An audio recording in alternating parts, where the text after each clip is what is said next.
Hello, Pony. It's Lotus Moon. I do hope you liked my last clop reading, which was Plowing the Fields. Evidently, someone who saw it recommended me two more readings, which were written by the same person.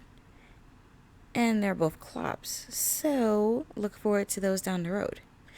For right now, I'm going to bring you a new reading. I say new because I've never read a sci-fi story off fiction before. So this is going to be a pretty interesting experience for me. This story is called Fireteam Odium and it was written by Atron Knows the Last. I do apologize if I didn't say that correctly. Anyway, as I stated, this is a sci-fi story and, well, I don't know much about sci-fi, as I'm embarrassed to say. But that won't stop me. So, without further ado, please enjoy. Fireteam Odium, written by Atron Knows the Last. Chapter 1, Explosive Beginnings. The tower was bustling with guardians coming to and fro. It had been an eventful week as news spread that the threat of Siva had been eliminated. According to the rumors, a team of 6 guardians had seized the fallen base in the Cosmodrome and killed the leaders that had allegedly controlled Siva. While the residents of the city rejoiced in the news, for Fireteam Odium, it was just another day. Of course they were happy with the result, but they had bigger things to worry about. Well, at least 2 of the 3 thought so. "Hey Curvis, catch!" A female exo called out. The human she had called to looked up to see a white and purple box flying towards his face. He managed to move his hand up and grab it before it collided with him. "Damn it, Callus. Watch what you're doing. I've been through way too much to get killed by a fucking ammo Sith," he responded, letting his ghost store it for him. "Aw, lighten up, man. We just killed a machine god. Surely that's a reason to celebrate," the exo said, grabbing another synth and tossing it to the warlock standing nearby. "We did celebrate, Khalees, but now we have a job to do," the warlock said sternly, taking off his helmet and looking over at the 2 guardians. "You get something from the speaker?" Curvis asked, his interest spiking. "That I did. The Vanguard have reported a large amount of energy coming from an old Vex stronghold on Venus. The speaker wants us to check it out." "They ain't gonna give us a break, huh?" Callus said, looking away from the store's console she had been using. "We have had plenty of time to rest. No point in waiting. How long did you guys need?" The warlock replied, his stance not moving. "Not much longer, providing this one doesn't knock me out. I should be ready in 5, Curvis said, with a smirk directed towards the great exo beside him. The exo in question looked up and gave him an amused look. "No promises. I should be ready around then as well, Exodus. Just sorting through some of the stuff we got in the siege." "Alright, don't be late. I'll be waiting in the hangar for you both," Exodus finished, giving a nod and walking away. True to their word, the 2 guardians finished their arming and began walking to the hangar, avoiding a couple of guardians dancing with each other. Exodus watched as his ship was prepared for departure. He had been using his Sarah's Galliot for some time now. He loved how it handled, and it did its job well. While he watched the frames rearm the last of the weapons on board the ship, the other members of his fire team joined him on the balcony. "Don't suppose you asked Amanda to get ours ready ahead of time, did ya?" Callus asked, giving Exodus a nudge. "I did. They are ready for transit and are currently flying above the tower for you. I got a bit delayed with the weapons on my ship," Exodus responded, turning to face them. Why, it looks fine to me, Curvis commented, looking over at the ship in question. Due to its shape, it had been attached to the ceiling to keep it from tipping. This meant that the passing viewer could see the side of the ship fairly well. One of the frames malfunctioned, installing a missile incorrectly. Shouldn't take too long since it's a simple fix.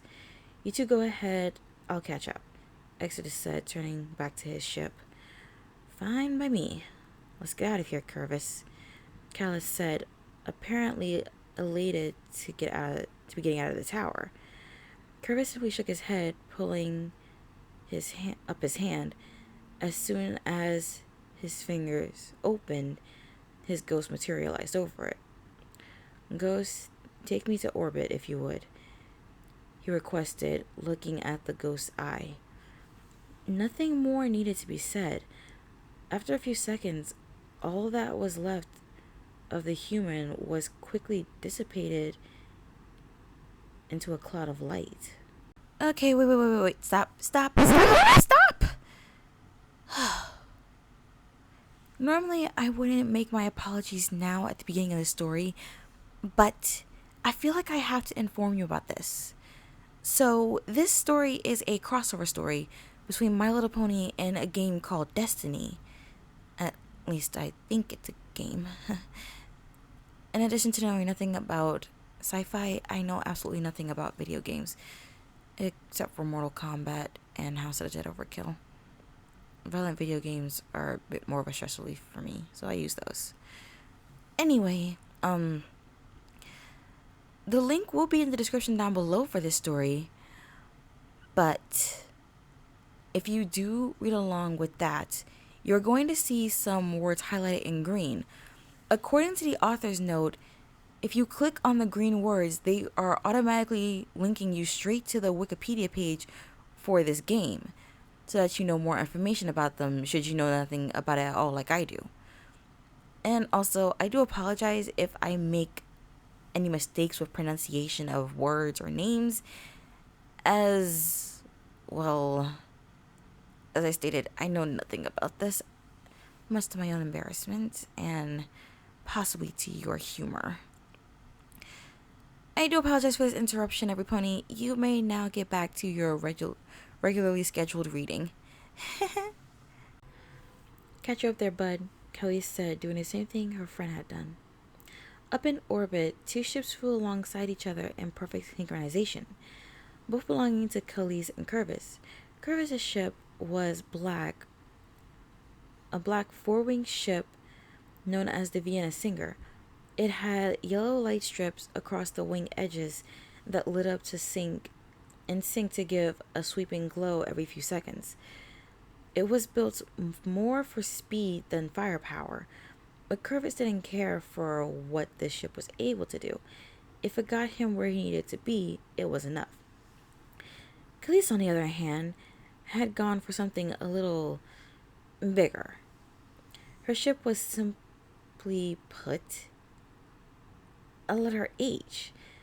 The affectionately named TikTok Inquisitor had no weapons on it at all, which suited Khalees just fine. She wasn't a fan of flashy machines. As they flew, they chatted to each other about various things, mostly the items they attained from the siege.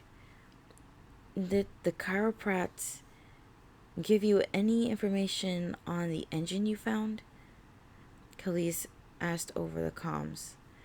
Not really, he said. Something about alignment, but I lost track of time after about a minute or so. I'll ask Shiro when we get back. He should know something, Khalees said in response, looking over the console of the ship. It seems valuable. After everything that Exodus did to unlock that room, what do you think there would be?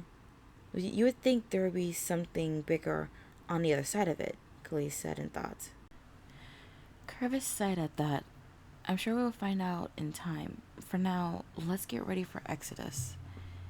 And they stayed quiet for a moment, making sure their ship was ready for transit to Venus. "What do you think of the mission?" the XO asked when she had finished the flight checks. "Not sure, to be honest. Sounds fairly easy, and from what I've heard, Vex energies are pretty common." "Yeah, but for the Vanguard and the Speaker to call for the full team, seems like there is a lot more to this. Khalees, I don't think that they are going to hide stuff from us. Why would they? You're just getting paranoid." "Maybe." Khalees trailed off, realizing that the conversation wasn't going to get anywhere. After a couple of minutes, they noticed a ship catching up with them on their radars. "Here we go," Kervis said, shifting to get ready for transit. "Sorry for the wait. You two ready?" They heard Exodus over the comms. "Yeah, waiting for you." As they waited on Exodus, Khalees piped up. "Hey, Exodus." "Yeah?" "Do you think the Vanguard would hide stuff from us?" Kervis groaned. He was fairly used to Khalees' habits, but Exodus could get pretty mad with her at times with the stuff she says. Exodus was quiet for a moment. "No, why do you ask?" "Well, is there really this much need for a full fire team? I mean, they send fairly young guardians on this type of mission all the time. If it was something normal, why not send a newly reborn?" "Our job isn't to question our orders, Khalees. We are here to protect humanity, and if the Vanguard think that this mission should require us, then I am inclined to trust them." Khalees gave a sigh, going quiet for the remainder of the time it took Exodus to prepare. After a few minutes, Exodus spoke up. "Okay, I'm ready if you guys are." Leaning forward, Kervis replied, "Let's do this."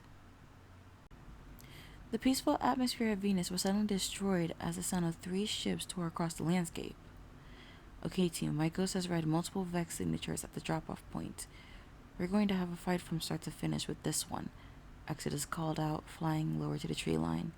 "Copy. Landing zone is hot," Kervis said, his ghost getting ready for a resurrect should he need it. "Hey, Khalees, you got a tether ready?" Exodus asked. "Are you kidding me? With how long you took, I probably could have charged 10 of them." "You are going to need one, so get ready," Exodus commanded, ignoring her last statement. As the landing zone came into view, the scale of the resistance dawned on the Guardians' minds. At the forefront, a slew of goblins were crouched in a bow, awaiting a reason to move. Behind them, minotaurs stood ready with their weapons raised. Hidden in some bushes, they could just make a squad of hobgoblins awaiting targets. The minotaurs and goblins brought no worry to the veterans, but they all knew how easily one could fall to a well-placed sniper shot. "Alrighty then, someone's overcompensating," Khalees observed, slowing her ship slightly and pulling left, breaking formation. "Then let's show them how much more they're gonna need," Kervis stated, pulling his ship down towards the landing zone. Exodus followed suit. As they came into view, the Vex moved closer. A massive red came hurtling towards them as they closed in on the small army before them. The damage was minimal at worst, but the two knew that staying there longer than they needed was most certainly not a good idea. As the ships got closer to the ground, the 2 guardians materialized on the ground, weapons drawn. Kervis immediately put 3 bursts of his Hake pulse rifle. The shots flew true, killing off 3 of the goblins before him in bursts of white plasma. Exodus wasted no time in attacking either. As he materialized, he threw his arm out, throwing a ball of solar energy out. The ball hit a cluster of goblins, turning into a larger ball of solar energy that quickly cut down the surviving members of that squad. Seeing a Minotaur trying to flank Curvis, turned and drew his raised lighter.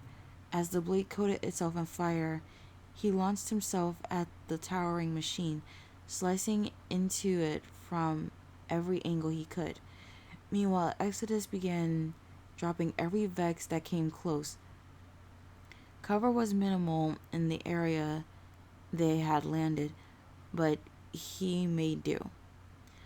While he couldn't shield himself as effectively as Curvis, his flame shield worked well enough to restore his shields when they downed.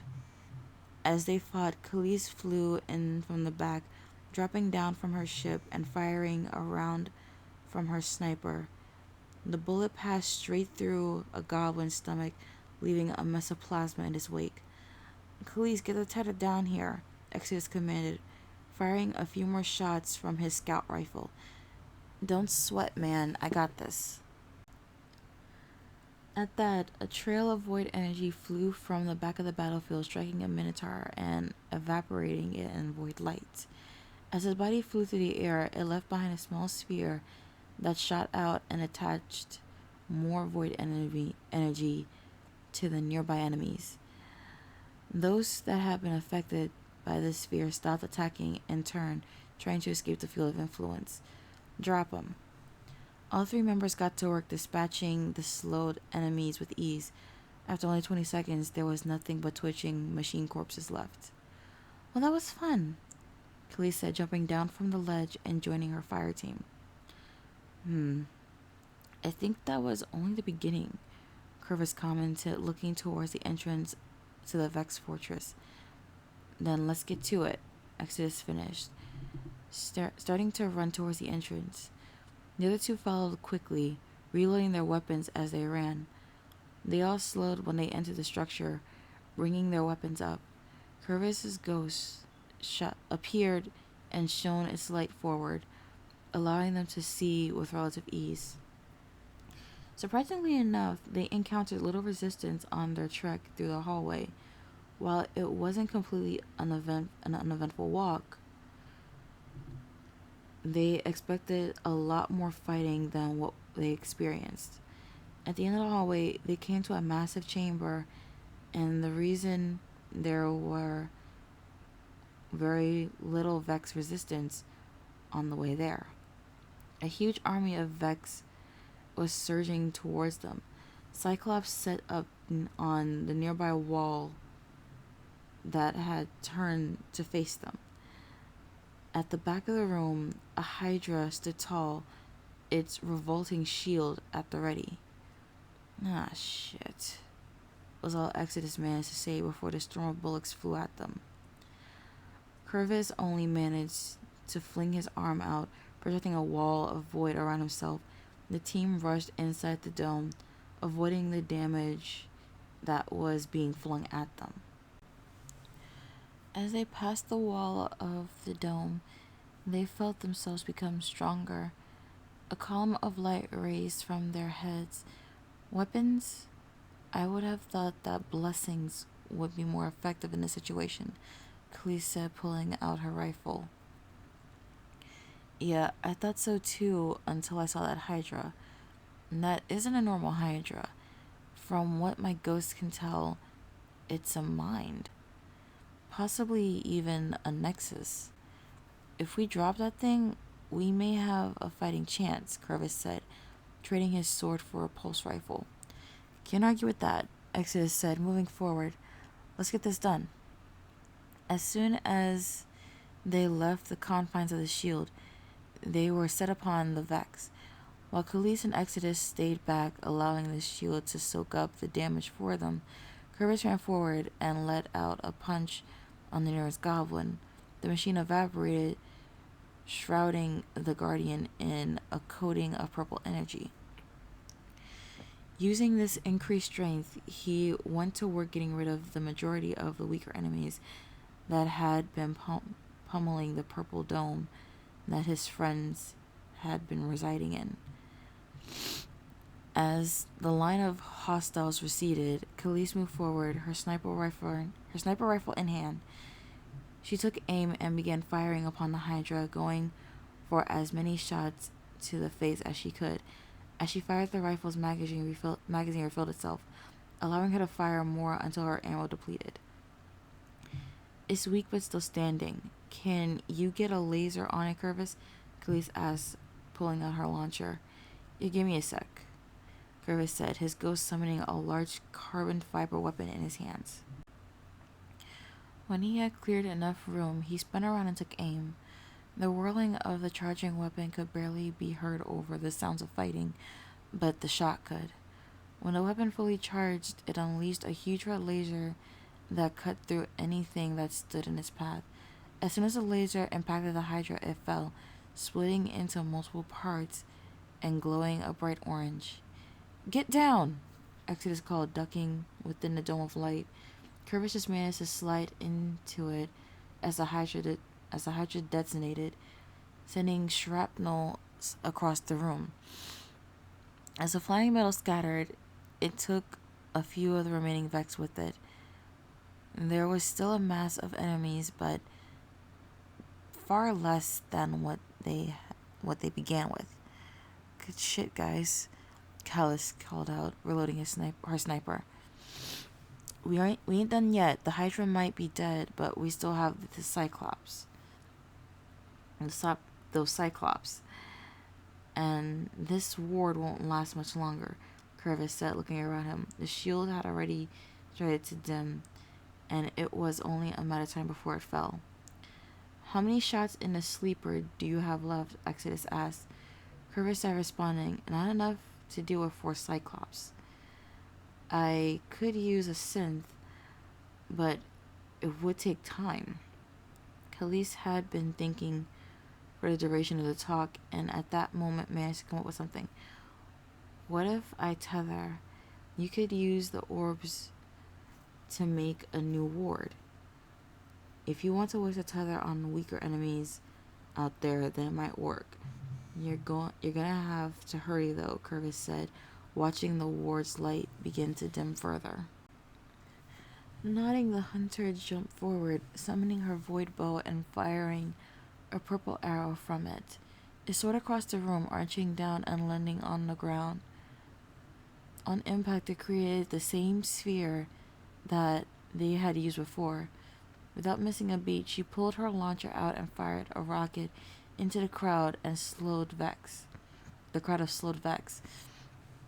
The explosion obliterated everything that was close to the sphere, leaving nothing but glimmer on the ground.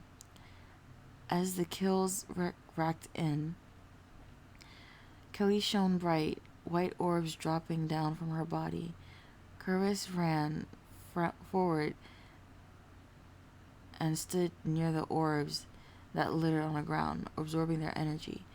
As soon as his ward charged, he threw it over him, allowing Khalees to fall inside of it and Exodus to run to it. Now that that's out of the way, let's get back to killing, Khalees said, reloading her launcher. You got it, Curvis said with a smile, running forward with the sleeper in his hands. Exodus took down a few of the goblins that attempted to surround Curvis as he crouched, charging his sleeper and taking aim at the first Cyclops. 3 lasers had fired before the Cyclops fell, exploding into the breeze. 3 to go, he called out, slamming a new power cell into the bottom of the weapon. Keep going, we've got your back, Exodus shouted, barely audible above the roar of the fire gun.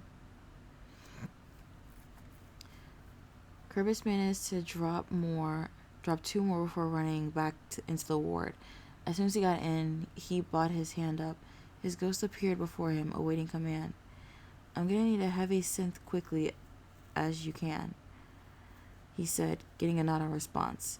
A few seconds passed before he felt his ammo refill its reserves. As soon as he was done, his ghost returned to invisibility. Smiling, he turned back into the fray, walking just forward of his partners and lining the next shot up. 3 lasers tore across the room, slicing through a couple of harpies that were unfortunate enough to have been flying in the way. With the final Cyclops defeated, the rest of the enemies were cannon fodder. The ward no longer necessary, the Guardians pushed forward, letting their shields take any incoming damage. 5 whole minutes later, the threat had been all but eliminated. Panting, Curvis turned to his friends. Well, that could have gone better. At least it's done. Now, let's find that energy source, Exodus replied, walking towards where the Hydra one stood. Curvis and Exodus walked away. Callus stayed back. She could feel something calling her. She turned ahead to find a reasonably large hole in the wall that had apparently been broken open from one of the many explosions. She walked towards it, gun at the ready. As she closed in on it, the feeling grew stronger with every step. When she reached it, she checked her motion tracker, not seeing anything barring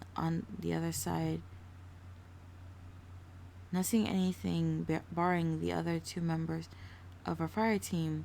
She moved into the wall, gun constantly at the ready. When she passed to the other side, she turned to the left to find a huge Vex portal. This was nothing new to her. She had seen many of these portals in the months since her rebirth, but this one seemed different. For one, it was locked behind a wall. No entrances anywhere. That would normally have been nothing amazing, but the thing with this portal was that it was active. The portal shimmered a bright white. She could practically feel the energy radiating off of it. And this was the source of the energy readings. Stepping back through the crack in the wall, she called out to her friends. "Hey guys, I think I found what we were looking for." The Guardians in question turned to look over at her before running over to see what she found. When they got into the room, they appeared to be just as confused as she was. "Was this thing active when you found it?" Exodus asked, stepping closer to it. "Yeah, from what I can tell. It was messing with my light." "Do you two feel it as well?" she asked. "I feel something.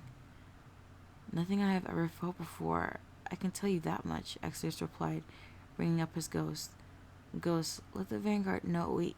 Before he could finish, a huge mechanical roar sounded from behind them. They whirled around to find a huge Hydra, at least twice the size of the first one, floating there. "What the fuck? How did that thing sneak up on us?" Curvis explained, readying his sleeper. "Who cares? Shoot it!" Gunshots rang out as they fired upon the machine. But no matter what they fired, it didn't even flinch. Instead, it got closer. The Guardians backed up as far as they could, unloading everything they had into the Hydra. But it wasn't enough. The machine fired off a shockwave, flinging Khalees into the portal. "No!" Curvis shouted, turning to the Hydra. "You motherfucker!" But instead of hearing the mechanic charging he was so used to, he heard a click and a small beep. Looking down, he read the ammo counter on the reticle of the gun. 0 out of 0. He looked up to find the Hydra making another attempt for a shockwave, but instead of fighting back, he just stood there dumbfounded. He always paid attention to his ammo and never ran out without his knowing about it prior. And now here he was, about to be slammed by a wave of energy, and he didn't have a single round to use in his favorite weapon. When the wave hit him, he didn't even struggle as he was tossed into the portal. Exodus, realizing the severity of the situation, called out to his ghost. "Get the ships through that portal, Ghost. Do it now." A short moment of struggling later, the ghost responded. "The ships are through the portal. It was difficult, but they are there."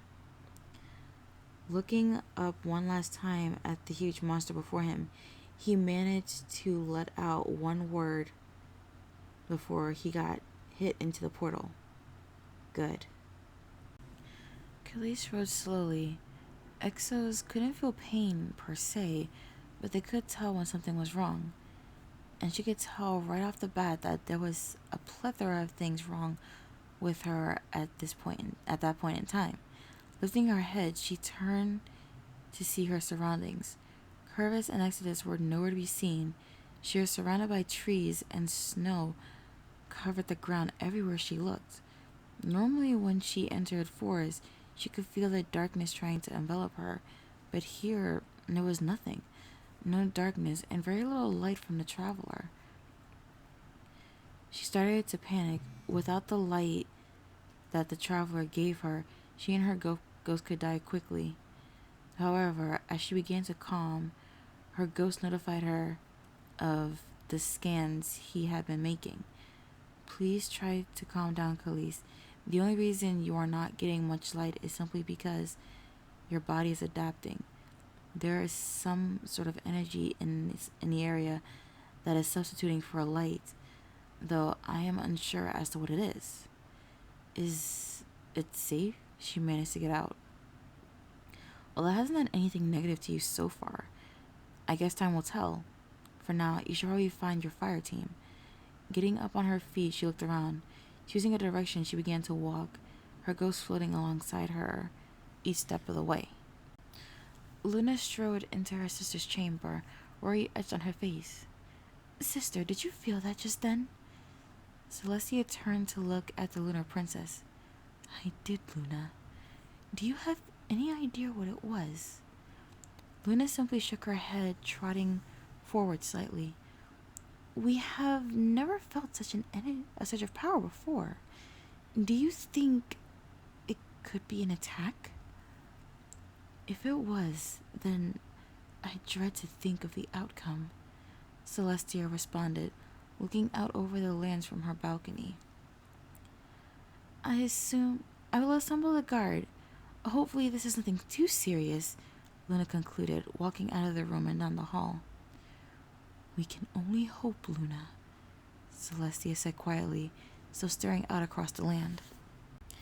And that was Chapter 1 to Fireteam Odium, written by Atrons the Last. Alright, I apologize once again if I didn't say that right, and extra apologies for 1, the interruption, and 2, any mistakes I made during the reading, which were a lot. This story is interesting, and like I said, I don't know anything about this game or sci-fi in general, but I would pretty much be willing to give it a shot. It does sound pretty interesting. Anyway, every pony, just to let you know, this story is still in the making. So if you do check out the link, you'll only see about 7 chapters. I don't know how many will be done when this story is finished, but no matter what, we have a long journey ahead of us, and I do hope you all stay on this journey with me, every pony. I am Lotus Moon, and I want to wish you all a good morning, afternoon, evening, or night wherever you are, every pony. Good night.